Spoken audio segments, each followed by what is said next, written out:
A few years back, I made a video on the direct measurement of the speed of light within the lab setting, and the photodetector used in that experiment was a 931A photomultiplier tube. I'll provide some links in the video description below, and for those who are interested, you can check them out. The PMT I used actually came from one of these old color analyzers made in the late 70s and early 80s. And these color analyzers were mainly used for color photo printing industry. And these color analyzers have long been obsolete, and they can be picked up on eBay for a fraction of the price you typically would pay for a photo multiplier tube.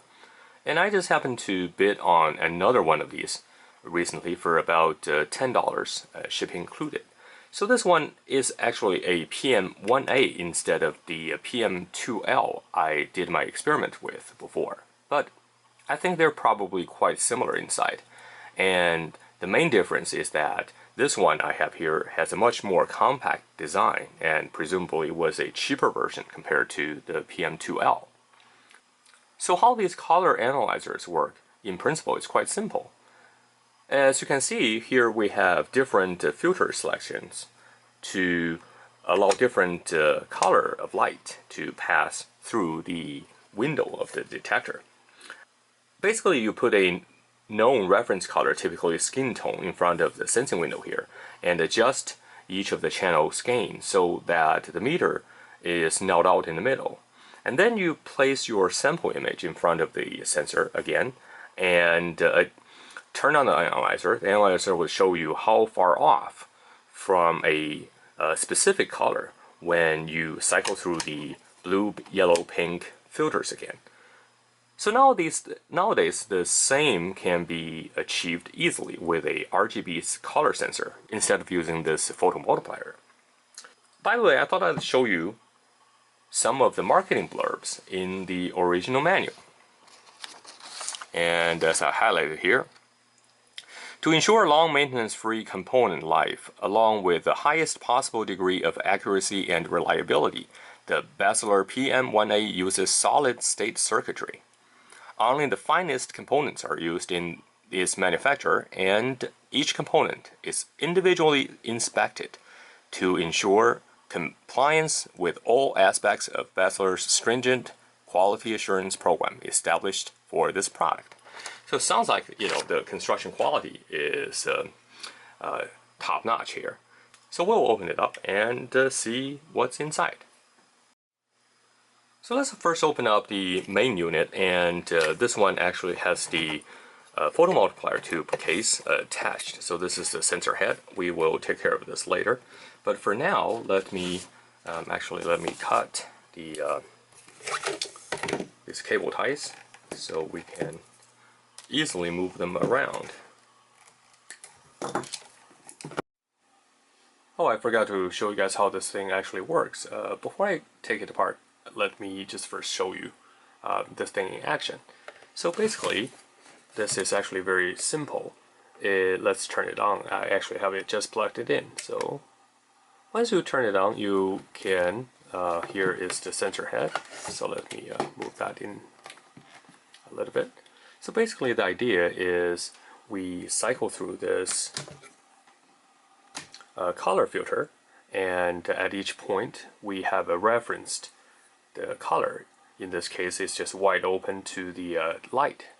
So now we can adjust each of the knobs so that it is nulled out. So right now this is white, and now the pink, we do the same thing, and yellow, and finally blue. So once this is done, then we replace, the idea is to replace the light with either a filter or something else that we wanted to match the color of right now the ambient light. So you can see that whenever I move my hand around, this actually changes because this is detecting the strength of the light. But you get the idea. So now if I turn this in different filters, because my hand is here, you will see that it actually varies quite a bit. So the idea is to actually adjust the color so that it matches the original nulled out result. Anyway, as I mentioned earlier, nowadays it is much more easier to use just a solid state detector, like a color sensor or things like that, to achieve the same result. Okay, so enough said. Let me turn it off and unplug the power. And let's turn it over and proceed to the teardown.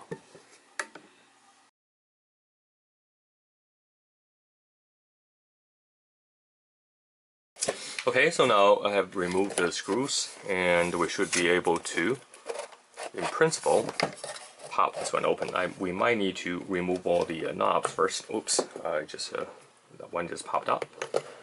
And we will remove all of these. Okay, so the knobs aside, we should be able to...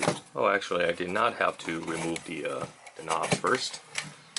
And here is our top quality construction here.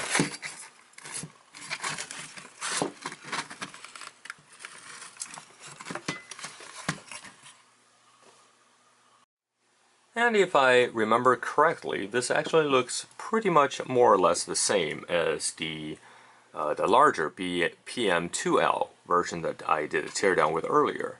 Now, it does look like this board is slightly simpler because we don't have many trim pots here, and also the board seems to be a little smaller, if I remember correctly.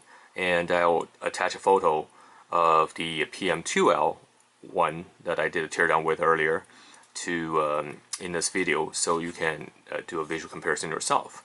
But it does seem that in order to move this further apart, I have to just remove these bolts, and we should be able to take the board out. And because of the main component here is the photomultiplier tube, so the main circuitry is responsible for stepping up the voltage to a higher operating voltage that required by the photomultiplier. And thus you see this DC to DC converter here with the transformer. And the remaining of the circuitry is pretty much just a differential amplifier that is responsible for amplifying the signal coming from the PMT and to drive this meter in the middle. And you can see here these four forms a bridge that you can drive this meter either positively or negatively. And so there really isn't too much to it.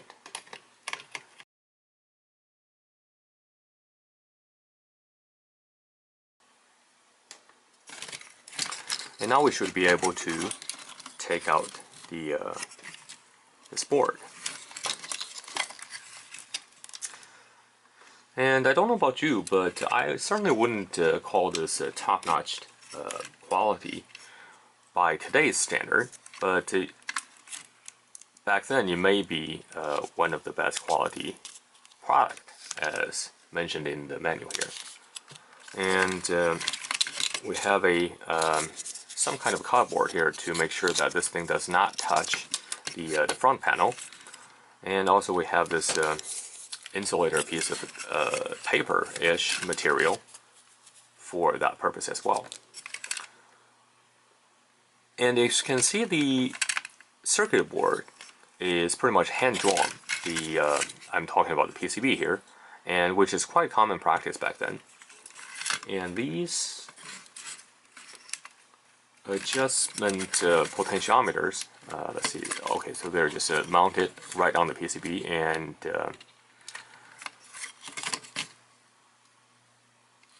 so there really isn't too much to this PCB. And let me unplug this to see how far I can take it out. Actually, let me just cut these, because we are going to take this out later, and we don't need that. Okay, so now this is out of the way. Let's take a closer look at the PCB.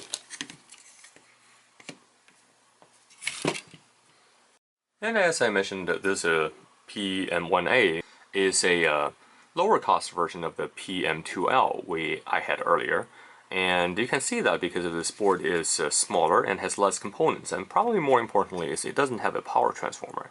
So how it is obtaining the power, by the way, so there's no power transformer on this in the main case either. So how it is obtaining power is through this capacitor dropper, and AC comes in and through this capacitor dropper, and then it gets a bridge rectified, and then we have a smoothing capacitor at its output. So that is quite different than the PM2L that we saw earlier.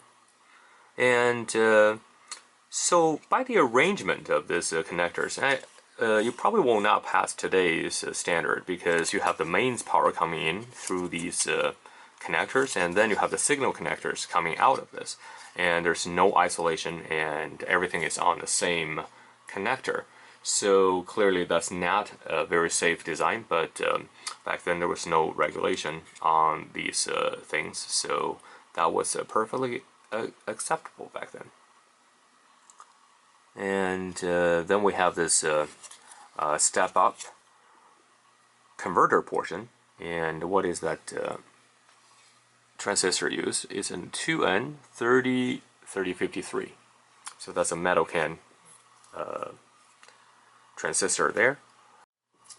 So I have not traced out the circuit yet, but just by looking at it, I am pretty certain that this is has a voltage multiplier at the back of this circuit. All these diodes, and at least these groups are in series. So to withstand the higher voltage needed from the output. And all these caps are part of that voltage multiplier. So this is basically to supply the photomultiplier's voltage. And so all in all, this is pretty much all we have on this board. So now let's take a look at the other component, which is the photomultiplier. And for that, it's basically included in this sensor module. So let's take a look.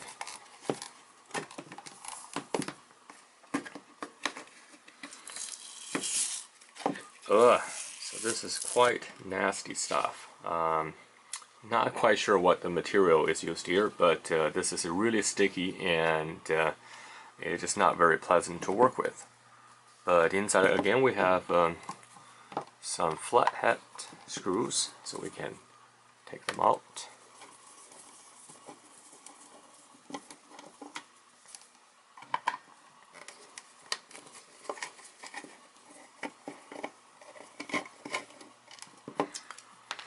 And one thing special about this case is that it has to be pretty much airtight, because we have a photomultiplier inside, and that's really sensitive. So the opening here is only a tiny hole, and I think what they're trying to do is basically to prevent the ambient light accidentally from entering this device to skew the results.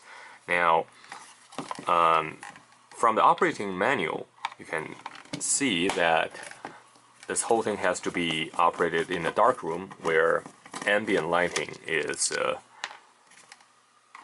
has to be kept at a minimum. Okay, so now we have removed all the screws here, and hopefully it's just a press fit, not glued or things like that. So, okay, give me a moment, let me open this up and I'll be right back. And as I expected, it's just a little bit tight, and because we have to have this very high overlapping to prevent light from getting in.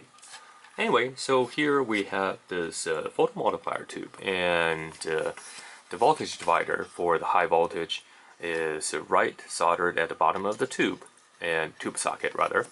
So by counting these resistors, it appears that this is a 9-stage photo multiplier, which I think is consistent with 931A or 931B. And when we're selecting the different color filters up here, and you can see that's the switch here, and you are actually selecting some of the circuitry from this main board, and basically determines which knob of the gain control is controlling that specific channel. And so that's pretty much all there is to it. So let's fully disassemble this and see what we have inside.